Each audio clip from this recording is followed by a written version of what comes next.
Chad, I regret to inform you, I dropped the miniature and I have no idea where it is.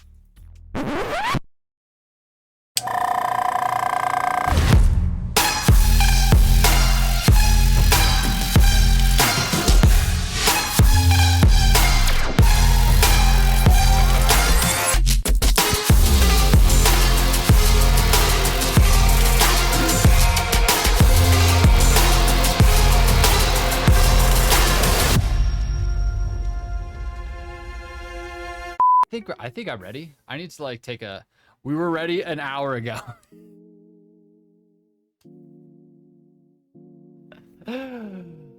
Well, I've technically been streaming for an hour, so I suppose that's true.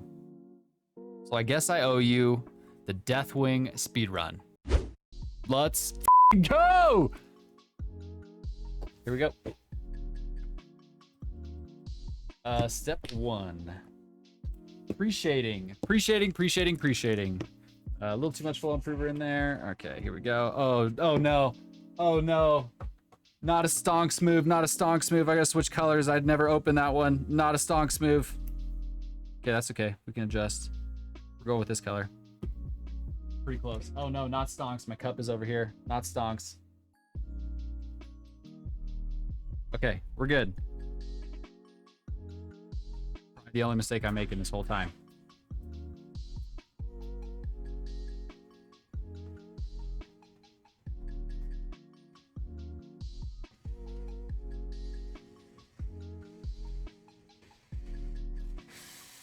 All right. Here we go. That's really all we needed, was just some sort of a warm tone underneath the ivory. Olive flesh. Here we go. Procro olive flesh. Definitely a little bit more flow improver than I wanted in there. That's okay. We'll just shoot a little bit out right there. There you go. Life hack right there. Cleared that out. Okay, there we go. Nice mix up color there. Just straight up zenithal, like basically covering everything. We want the intention that's the brightest on the highlights, and we'll just shoot some additional highlights into other areas. Make sure we get a nice gradient of colors here.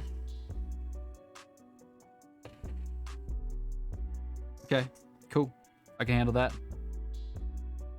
All right, quick edge highlights. We're doing pure white. A bit of a risk, but I like it. We especially want them around the face. So just some quick edge highlights here and there.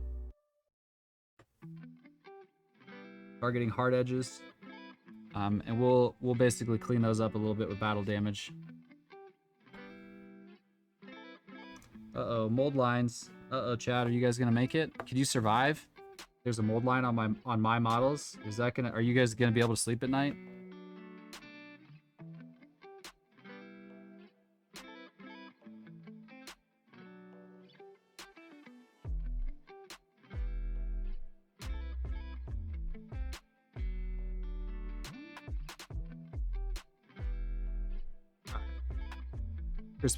Crispy boys everywhere. Some scratchy boys even, it's fine. Grim Dark is OP as f, because really basically all your mistakes turn into weathering, which is secretly a bonus. So this is why I think Grim Dark is just the absolute most overpowered, fastest, best overall painting style, because it's so forgiving. It is literally insanely forgiving. All right, so baby edge highlights, we're good. We're good. We can move forward. Weathering, here we go. Silver coming in hot.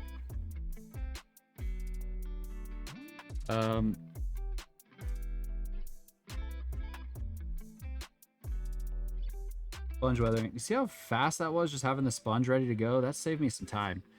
I think in the last time we did a speedrun, I think I quoted it at like maybe a 15-second time loss. When I rewatched the video, it was definitely more than 15 seconds getting a sponge ready.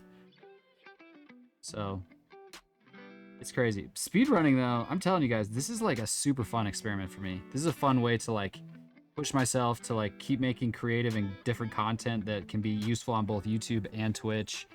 Like, this is just what I do right now, and it's super fun. Okay, let's get this. I don't even have a napkin ready. There we go. Now I got that ready.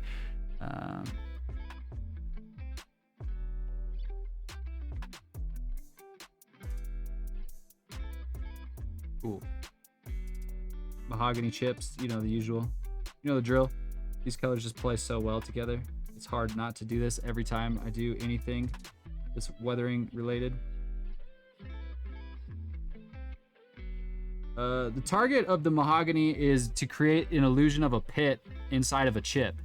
So I'm really just targeting where I've already laid down silver. This is discussed in quite a bit more detail inside of one of my YouTubes called How to Weather Everything. I think it's called How to Weather Everything and Break the Painting Meta, which is classic. Anyways, check it out there. More information about how I explain the difference of pits and chips and whatever, but yeah. All right, so there's our weathering coats, I think is on there. Yeah, Pro Coat Whites for everything. That's gonna be contrast afterwards. So that's our little parchment buddies down here.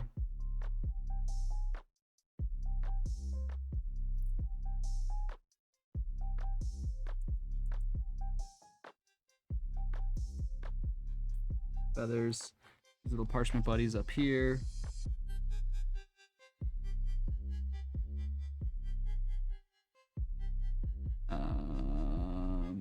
Parchment buddies down here. All right, cool.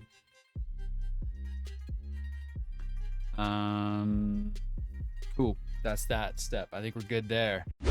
Ropes, contrast purple. Here we go.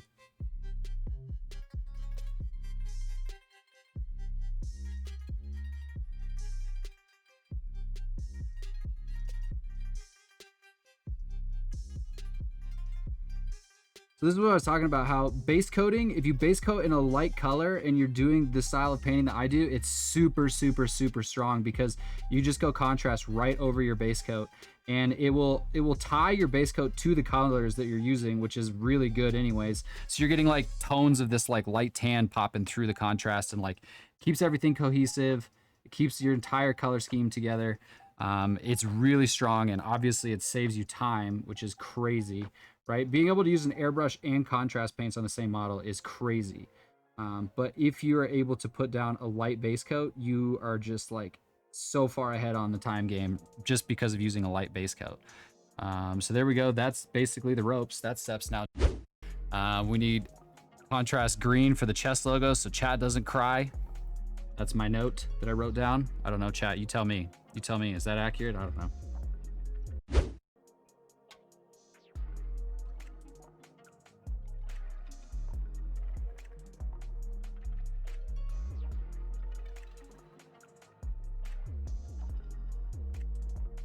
This is just contrast Blood Angels red. I'm using this just because it's contrast for small details is super good because of the surface tension thing, because it works the way that it works is really, really, really useful for just a quick detail that you need to be a detail but not spend all day on, right? So like the fact that I'm using just a little bit of contrast red right here is cool because it's going to add a little bit of shading, a little bit of that just, you know, edge highlight effect of the contrast. And I don't have to do that. It just does it naturally. It's done, handled. Contrast leather, the knife. Okay, here we go. This is the contrast leather laid out in order. So my wet palette is laid out in the order that I'm moving through this paint scheme, by the way. If you didn't notice me putting it out there or couldn't tell what was happening, that was the plan, just so that I knew which paint to go to next. I'm still referencing my cheat sheet every once in a while, but it's easy enough to just say, okay, cool, that is next. Now I know where to go for that. Yeah, here's rich gold. In theory, should cover in one coat, like everything else from Pro Grill. Basically, it's just insanely strong.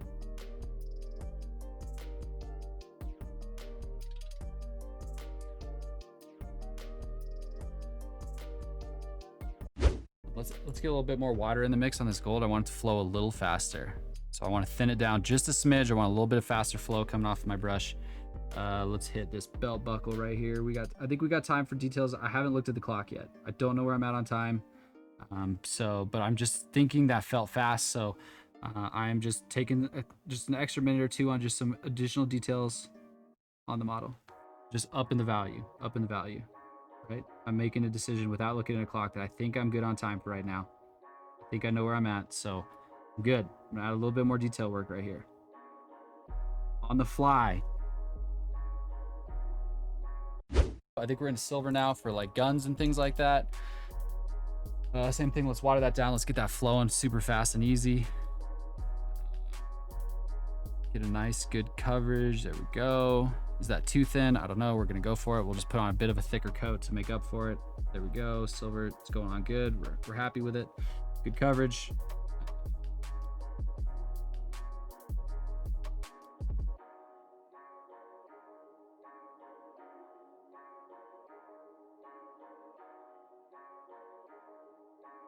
Nice, a metallic that could take good thinning, flow off your brush super fast, and still give full coverage is so clutch to speed painting.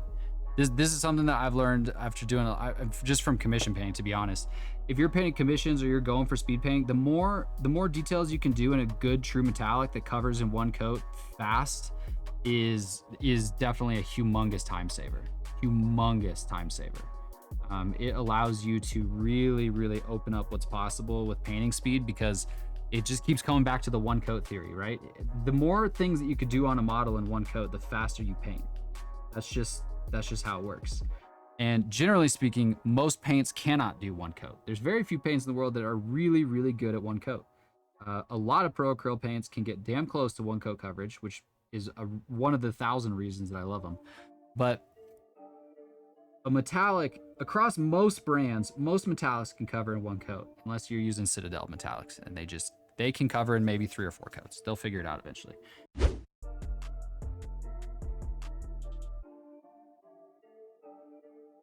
This is why I wanted the parchments to be done separately, so that they stood out definitively from the color of the armor on this model.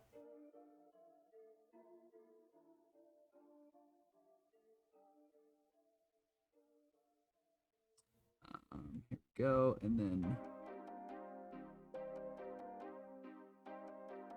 then I thought maybe let's maybe mix a little bit of like skeleton horde and snakebite leather for the feathers. I have no idea what this is gonna look like, but we're just going with it. I don't know. It is what it is. This is now the color of these feathers. That was just a mixture on my wet palette of half skeleton horde, half snakebite leather. Boom, feathers are done.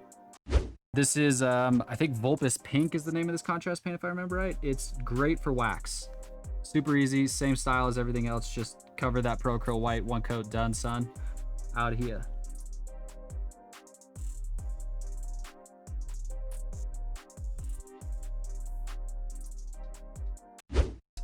Are we done with the base coats? I think so. Streak and grime time, baby.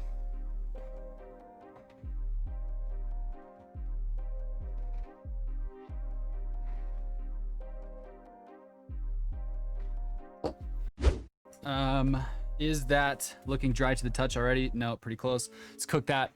Cook that. Yo, what up? 19 minutes. 19 minutes. Fuck. All right, here we go. White spirits and a makeup sponge, ready for takeoff. Here we go. You guys know the drill. Makeup sponges is the fastest and most complete removal. Q-tips is good. Makeup sponges is just for fast, excessive removal.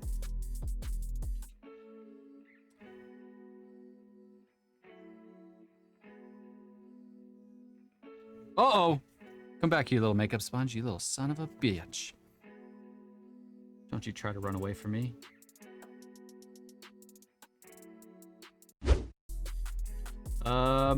There's just some weird crevices. This is taking longer than I thought it would to remove. And this makeup sponge keeps popping off. 10 seconds. 10 seconds from that makeup sponge shenanigans. Bunch of BS.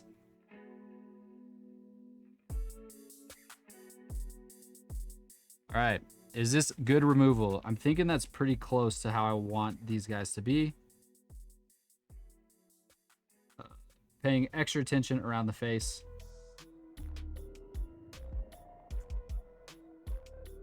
There we go. We want our lightest points to be on the face, right?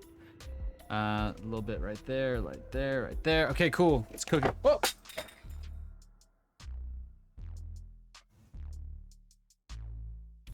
Chad, I regret to inform you, I dropped the miniature and I have no idea where it is. I'm going to pause the clock.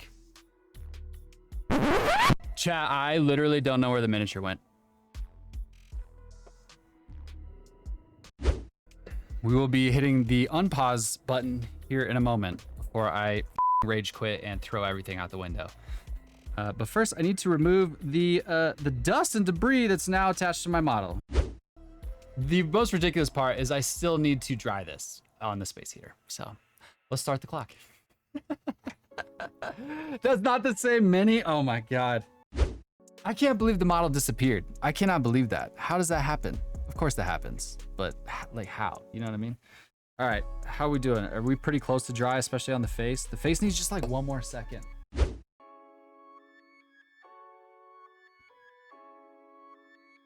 You guys know the drill. Just get the top of the lens, a little bit of white. This is just Pro Curl white, just right on the top of the lens. That's that. Come in, you know the drill. Flood the entire eye over everything you just did. Just flood the area, it's fine.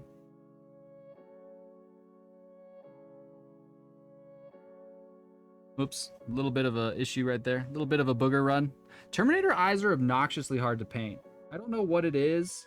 They just always get me. I always f my Terminator eyes. So there we go. We'll match the other side. Okay, here's the glowing eye hack. There we go. The ink sits in there. You come in and then you just lift it all back out with your brush. You just start eating the shit out of that ink. You eat it real good.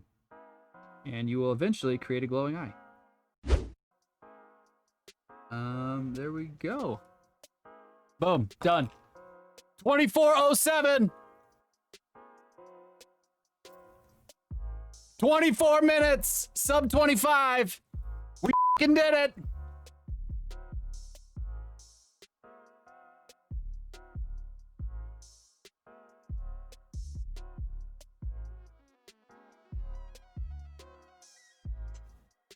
$24.07. Watch the recording later.